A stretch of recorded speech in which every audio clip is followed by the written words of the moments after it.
Hello Ritu అనుకున్నారా? నేనే. So మజాకా sets లో ఎలా ఉంటారు ఏంటి ఆర్టిస్టులు అందరూ ఎలా జరుగుతుంది షూటింగ్ అని చెప్పేసి సెట్ కి వచ్చాను అనమాట సరదాగా. సో రీతు గారు చూస్తే షార్ట్ లో ఉన్నారు. సరదాగా క్యారవెన్ చూద్దాము. అసలు హీరోయిన్ కి ఎన్నెన్ని ఐటమ్స్ యూజ్ చేస్తారు చూడండి. అసలు వాళ్ళ చెప్పులు కానీ లేకపోతే జ్యువెలరీ కానీ బట్టలు కానీ ఇన్ని ఉంటాయి. ఇది చూసి ఇక్కడే స్ట్రక్ అయ్యి అన్ని అబ్జర్వ్ చేస్తున్నాను. సో ఎవరైనా చూస్తే ఏమైనా అనుకుంటారేమో, మీరు చూసేశారు. పదండి మనం సెట్ లోకి వెళ్ళి వాళ్ళతో మాట్లాడదాం. Okay, see you, let's go.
నేను ఒకే ఒక రోజు వర్క్ చేసా ఈ సినిమాలో, బట్ ఇదంతా నా ఫ్యామిలీ లాగా అయిపోయింది. ఎక్కువ ఓన్ చేసేసుకుంటున్నాను.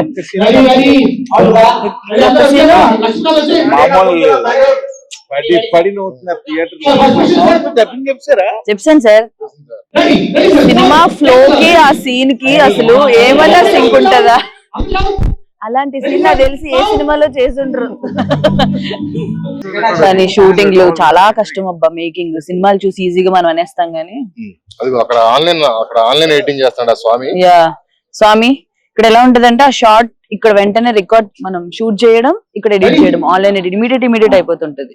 మా ఊరు దగ్గర ఇల్లూరు చుట్టాలు అనకాపల్లి రేపు వెళ్తున్నాను సార్ నేను. కోండ్రం దగ్గర ఏదో ల్యాండ్ ఉందంట చూడడానికి.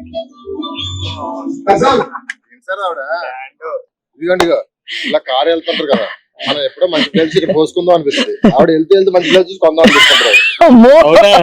లేదండి, బేసిక్ గా ల్యాండ్ల మీద ఇన్వెస్ట్ చేయడం మంచిది. సో మజాకా సినిమా హిట్ అయిన తర్వాత డబ్బులు వస్తాయి చూడండి, అందులో నేను ఒక రోజు చేసినందుకు కొంచెం అమౌంట్ ఇవ్వండి. ల్యాండ్ మీద ఇన్వెస్ట్ చేసుకుంటా. దీనికి మాట రాదు, ఎందుకు ఇస్తారు మాకు? కాదండి, ఇది ఎలాగో హిట్ అవుతుంది, డబ్బులు వస్తాయి. ఒక రోజు చేసినందుకు ఇవ్వచ్చు కదా. నిజంగా ఈ బిట్ ఉంచండి, సినిమా హిట్ అవ్వగానే మీకెందుకేమో అంటే ఎంత పర్సెంటేజ్ ఇవ్వచ్చు? అది ఎప్పుడో ఇచ్చారు.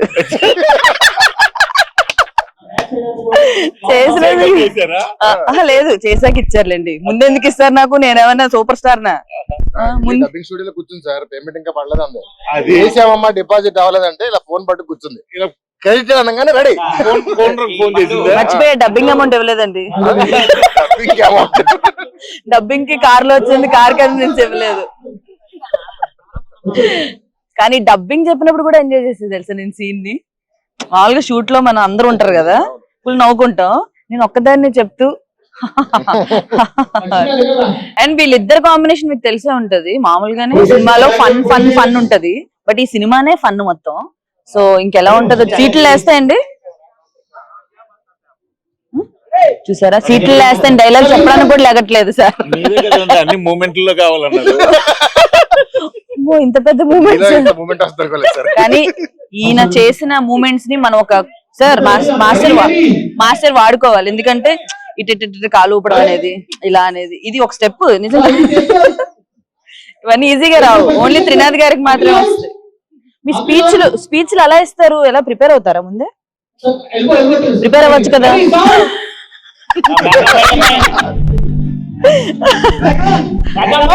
A few moments later. Work mode లో ఉన్నారు, మన మీద డిస్టర్బ్ చేసినట్టుంది సెట్స్ లో.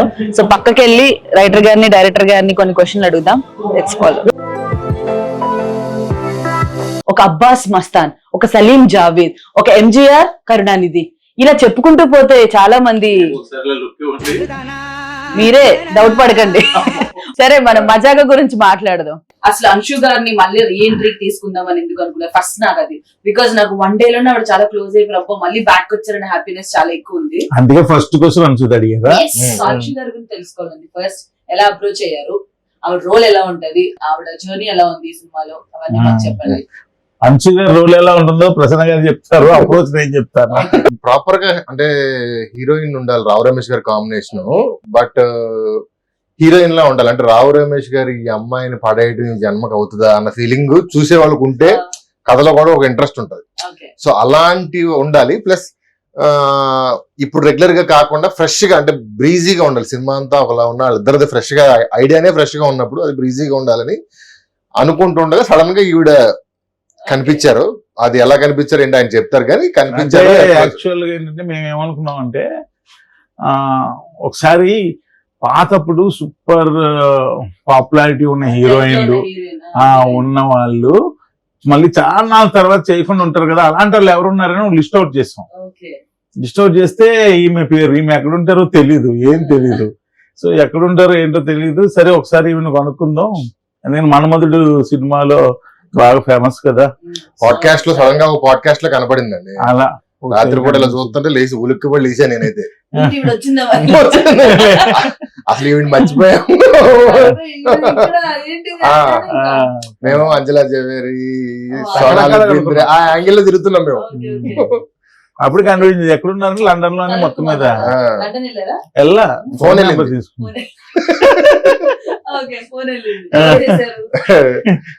ఫస్ట్ ప్రొడ్యూసర్ గారు చేశారు. మాట్లాడిన తర్వాత వీడియో కాల్ లో కూర్చోబెట్టి కథ చెప్పాం. ఆవిడ కథ చెప్తున్నప్పుడు సగం కథ అయిన తర్వాత ఉండుండి చేతులు వెళ్ళా అంటుంది, ఉండుండి చేతులు వెళ్ళా అంటుంది. ఈవిడేంటి కింద ఎవడుకొని నొట్టేస్తుంది, కథ ఇక్కడ ఏంటి అర్థం అవ్వట్లేదు నాకు. కాసేపు అయ్యాక చెప్పింది ఏంటంటే, ముందు అంటే కథ బాగుంది, మహా అయితే హాఫ్ అన్ అవర్ చెప్తారు, నాకు అంతకంటే ఏం చెప్తారన్న ఫీలింగ్ లో వెళ్ళి వాళ్ళ ఫ్యామిలీని ఎక్కడో పికప్ చేసుకోవాలి. వాళ్ళ కాలేజ్ లో ప్రిన్సిపల్ వాళ్ళకి చెప్పేసిందంట, నేను రావట్లేదు, వాళ్ళని అక్కడ కూర్చోబెట్టని చేరలేదు, ఎంత టైం అవుతుందో కూడా నేను చెప్పలేదు.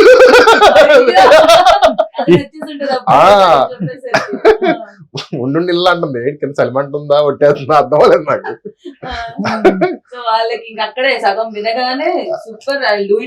ఆవిడకి డెఫినెట్ గా అంటే ఈ తర్వాత ఎన్ని సినిమాలు చేసినా కూడా ఇది మాత్రం నిలబడిపోద్ది లైఫ్ టైం. వాళ్ళ పిల్లలకు గానీ నెక్స్ట్ జనరేషన్ కూడా ఆ సినిమా చేశానని చెప్పుకునే. ఇంకోటి మళ్ళీ ఇన్ని సంవత్సరాల తర్వాత మళ్ళీ వచ్చి సినిమా చేసి ది బెస్ట్ ఫిల్మ్ తో మళ్ళీ ఈ సినిమాతో అదైతే ఎక్స్పెక్ట్ చేయగలం. మీ ఇద్దరు కాంబినేషన్ వస్తున్న సినిమా అంటే ఆబ్వియస్ గా ద బెస్ట్ ఉంటది. అందులో అంశు గారు జాయిన్ అయ్యి చేయడం అనేది ఇంకా సూపర్. అదే మీరు జాయిన్ అయ్యి ఒక యాడ్ చేయబోతే ఇంకా సూపర్ సూపర్. అది మాకు ఇంకా నమ్మకాలు పెరిగిపోయాయి. మా మజాక్ నన్ను ఎక్కడ మర్చిపోకుండా అక్కడెక్కడ నేను చేయడం నాకు హ్యాపీగా అనిపించింది మీ కాంబినేషన్ మూవీలో. And waiting for that, like cinema చూడాలని చాలా వెయిట్ చేస్తున్నా. చూద్దాం. నెక్స్ట్ సందీప్ కిషన్ గారు, రావు రమేష్ గారు, ఫాదర్ అండ్ సన్, వీళ్ళ కోసం రాసుకున్నారా స్టోరీ? ఈయనైతే రావు రమేష్ గారిని మైండ్ లో పెట్టుకునే నేను రాసినప్పటి నుంచి ఎప్పుడు నాకు, అంటే ఈ కథ ఇప్పుడు కాదు, మేము ధమాకా చేస్తున్నప్పుడే పూర్తిగా కాకపోయినా లైట్ గా లైన్ గా తెలుసు.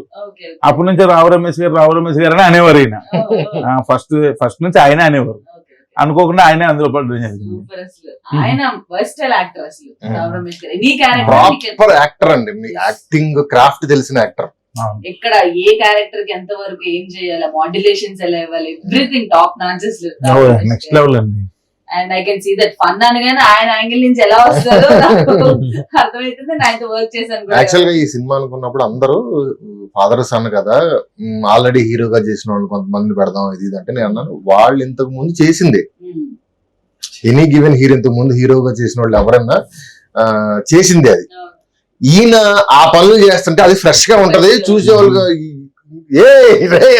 అది ఉంటది ఈయన ఎప్పుడు ఒక పెద్ద తరహాలో లేక విలన్ లేకపోతే ఇవి చేస్తారు కానీ ఈ యాంగిల్ లో ఎక్కువ ఎక్కడ చేయలే. కనబడలేదు. ఇది మార్నింగ్ వచ్చి ఉంటే మీకు తెలిసి ఉండేది ఒక 50 మంది డాన్సర్లతో ఆయన డాన్స్ బిట్లు వేస్తున్నారు. రావు రమేష్ గారు చూడలేదు నువ్వు ఇలా చూడలేదు. తెలుస్తా నీకు. Miss అయిన అయితేనే అసలు లేదా? మేము చూస్తున్నప్పుడు మేమే విపరీతంగా పట్టు వస్తుంది మాకు. ఇంక వెనకాల 50 మంది డాన్సర్లు. ఫేస్ ఎక్స్ప్రెషన్ తో నవ్వొస్తుంది. మామూలుగా ఏదైనా పని ఇది. స్టెప్స్ చేసినప్పుడు ఆయన చూడాలి, నేను ఊహించుకుంటున్నాను. ఆయన షార్ట్ చేసి రావడం పక్కన కుర్చీ వేసి కూర్చుని సార్ మిగతా అన్ని సినిమాల్లో నా కొడుకుని ఏమేం చేయొద్దని అవన్నీ చేస్తున్నారు సార్. రోజు అదే మాట ఆయన రోజు. Super super. కొత్త రావు రమేష్ గారిని చూడబోతున్నాం మనం ఈ సినిమాతో. అండ్ సందీప్ గారు అంటే సందీప్ గారి నుంచి నేను మేము వేసుకొచ్చాం సినిమా చేసినప్పటి నుంచి నాతో చెయ్యాలని ఇంట్రెస్ట్ అయింది. మీరు వయసుకు వచ్చినప్పటి నుంచి చూసారా? మేము వేసుకొచ్చాం నా ఫస్ట్ ఫిల్మ్ పేరు అది. Okay. ఆ, So, ఆ మూవీ నుంచి సందీప్ ఆయన గారు ఎప్పటి నుంచి obviously interest. తెలుసు. సందీప్ గారు అప్పటి నుంచి కరెక్ట్ గా చెప్పాలంటే దినాల్ గారు ఒక చిన్న సైజ్ ఫ్యాన్ ఆయన. దినాల్ గారితో సినిమా చేయాలని ఆయనకి Wow. But అది అన్ని మీతో చేయాలనుకున్న వాళ్ళు చేయడం అండ్ మీరు ఎవరితో వర్క్ చేయాలనుకున్నారో వాళ్ళందరూ కాంబినేషన్ లో yes, చేయడం yes, yes. డెఫినెట్ గా ఒక గుడ్ ప్రొడక్ట్ అనేది వస్తుంది. ఆ హెల్దీ అవునవును. ఎందుకంటే అందరం కలిసి ఇంట్రెస్ట్ పెట్టి సినిమా చేస్తున్నాం. చేసుకుంటే అది డెఫినెట్ గా హిట్ అవుతుంది. అవును. పాజిటివిటీ అనేది కనిపిస్తుంది ప్రతి దీంట్లో కూడా. అవును. అలానే అనిపిస్తుంది నాకు కూడా. అవును. సో నెక్స్ట్ రీతు గారు. దీంతో ఏంటంటే ఈ సినిమాలో 2 ఇంపార్టెంట్ క్యారెక్టర్స్ అంటే లేడీ క్యారెక్టర్స్ అంశు గారు రీతు గారు. వీళ్ళిద్దరి మధ్య ఒక భయంకరమైన వార్ జరుగుతూ ఉంటది. ఓహో. సో వార్ అంటేనే ఇద్దరు సరి అయిన కింగ్ లో లేకపోతే సరి అయిన ప్రిన్సెస్ లో ఉండాలిగా. సో అలాంటి ఫైట్ చేసే ఇది ఉండే అమ్మాయి ఎవరిలో కనిపిస్తుంది. చాలా ఇన్నోసెన్స్ అది ఉండొద్దు. ఓకే. ఇలా అనుకుంటున్నప్పుడు హీరోయిన్ సాఫ్ట్ గా అలా రీతు యాటిట్యూడ్ బాగా చేస్తుంది. బాగా యాటిట్యూడ్ అరగెన్స్ పెళ్లి చూపుల్లో గానీ వాటిల్లో గానీ అప్పుడు అలా ఎవరిని ఎక్కడ పెట్టాలి అక్కడ పెట్టే పనులు బాగా చేస్తుంది. ఏదో గుర్తొస్తుంది. Okay. సో అందుకని ఈ క్యారెక్టర్ కి ఆమె సూటబుల్. yes. సందీప్ గారు అసలు చాలా ఉమ్. చాలా చేంజ్ అయ్యారు కదా. అవును. ఇప్పటికి చాలా అసలు చాలా ఆయన పర్సనాలిటీ గానీ అవును. ఎవ్రీథింగ్ భలే కనిపిస్తున్నారు. నాకు ఈ మధ్యలో ఒక అమ్మాయి సందీప్ తో చెప్దాం అనుకున్నాం కుదరలేదు. ఒక అమ్మాయి ఎవరో నాకు ఇన్స్టాగ్రామ్ లో మెసేజ్ చేసింది నేను సందీప్ ఫ్యాన్ అండి అని. ఓకే అది ఇదని మాట్లాడుతూ ఒక రోజు సినిమాలో జూనియర్ ఆర్టిస్ట్ వచ్చేసింది ఓన్లీ సందీప్ ని చూడడానికి. అది అయిపోయిందా నువ్వు అంటే సార్ నేను సందీప్ చూడడానికి వచ్చాను. సరే ఓకే నువ్వేంటి జూనియర్ యాక్టర్వా ఏది కాదు సార్ ఓన్లీ సందీప్ చూడడానికి ఎవరన్నా పట్టుకుని గుంపులో వచ్చాను. అది అయిపోయిందా ఓ రోజు మెసేజ్ పెట్టింది నాకు చాలా బాధగా ఉంది సార్ ఏదో అయ్యింది ఇంట్లో కష్టం అది నాకెందుకు చెప్తున్నానే లోపు ఆవిడ చెప్పాలని షేర్ చేసుకుంటుంది ఏంటంటే ఆవిడకి ఎప్పుడు బాధగా ఉన్నా సందీప్ వాళ్ళ ఇంటి దగ్గరికి వెళ్ళి ఆ సందులో కాసేపు కూర్చుని ఏడవాలనుకున్నప్పుడు వెయిట్ చేసి ఇంటికి వెళ్ళిపోతుంట. అంత పెద్ద ఫ్యాన్ అయితే సందీప్ గారిని కల్పించారు మీరు. మీరు నిజంగా help ఉమ్. చేయాలి. నాకు నిజంగా బాగా అనిపించింది ఎందుకు ఆ ఇలాంటి వీడియోలో ఇంటర్వ్యూలు ఎందుకు చెప్పారంటే బాగా అనిపించింది నాకు. నిజంగా అంత నాకు crazy ఏదన్నా అనేది బాధ ఉన్నా హ్యాపీనెస్ ఉన్నా ఆయనేనండి. ఆయన నెంబర్ లేదు ఆయనతో ఒకసారి ఎప్పుడో ఫోటో దిగింది అంతే అంట అక్కడ. బట్ ఏదున్నా బాధ ఉన్నా ఏదొచ్చినా ఇంటికి వెళ్ళి ఇంటి బయట కూర్చుంటదండి. ఆయన మాట్లాడే విధానం కూడా అసలు ఎంత ఉమ్. వెల్కమింగ్ గా ఉంటదంటే మన ఈవెంట్ కి వచ్చారా ఉమ్. Each and every person greet చేస్తారు వెళ్ళి అవును. ఆర్టిస్ట్ ని అండ్ ఆడియన్స్ కూడా ఆడియన్స్ ని అందరినీ దగ్గరికి వెళ్ళి అందరికి షేక్ హ్యాండ్ ఇచ్చి అందరినీ పలకరించి అవును. సచ్ వెల్కమింగ్ పర్సన్ అసలు నాకు భలే అనిపించారు. ఎన్ని డేస్ అయింది సార్ షూట్ మొత్తం? ఇప్పటికి కరెక్ట్ గా ఈరోజు 60th డే 60 రోజులు. 60 రోజులు ఆల్మోస్ట్ అయిపోయింది కదా. ఆల్మోస్ట్ అయిపోయింది. ఒక సాంగ్ పేరెంట్స్ అంటే ఫాస్ట్ తీసారండి. అదే ఫాస్ట్ గా తీయమన్నారండి. సో 60 రోజులు అంటే వెరీ ఫాస్ట్ అసలు. అవును. ఆయన ఎప్పుడంతే మా సినిమాలు నేను లోకల్ 60 days 62 days అంతే. అలగురు 56 days ధమాకా 70 days ధమాకా 7 అది కూడా యాక్షన్ ఉంది కాబట్టి యాక్చువల్ ఫైట్ లో సో ఇంకా మజాకా నుంచి పాటలు ఫైట్లు. Yeah actually Leon James extraordinary music ఇచ్చాడు. సాంగ్స్ అన్ని కూడా చాలా మంచి. విన్నావుగా బేబీ మా సాంగ్ వింటున్నావు కదా. విన్నాను. ఇంకో సాంగ్ కూడా ఏదో రిలీజ్ చేశారు కదా. ఒకటి ఆల్రెడీ Bachelors. బ్యాచులర్ కూడా బాగుంది. Bachelor Anthem. స్టెప్ కూడా బాగుంది. అవును. సూపర్ సాంగ్స్ ఇంకా దేనికి తగ్గకుండా అసలు 60 days లో మీరు సినిమా కంప్లీట్ చేయడం అనేది నాకు షాకింగ్ ఉంది. బేసిక్ గా ఫైనల్ గా మన సినిమాకి హెడ్ మీ అందరికి హెడ్ ప్రొడ్యూసర్ గారి గురించి ఓ మాట్లాడుతున్నాం. సో ప్రొడ్యూసర్ గారు మీకు స్టోరీ చెప్పగానే ఇమీడియట్ గా ఓకే అన్నారా, లేకపోతే ఏంటి, ఎలా కొంచెం ఒప్పుకున్నారు? టైం తీసుకున్నాడు నవ్వడానికి, తర్వాత ఓకే చెప్పాడు. Obvious బట్ గా. ఆయన చాలా ఇష్టపడి చేస్తున్నాడు ఇష్టపడి. సినిమా. అవునా? Super. సినిమా మాత్రం చాలా ఇష్టపడి చేస్తున్నారు. Crazy.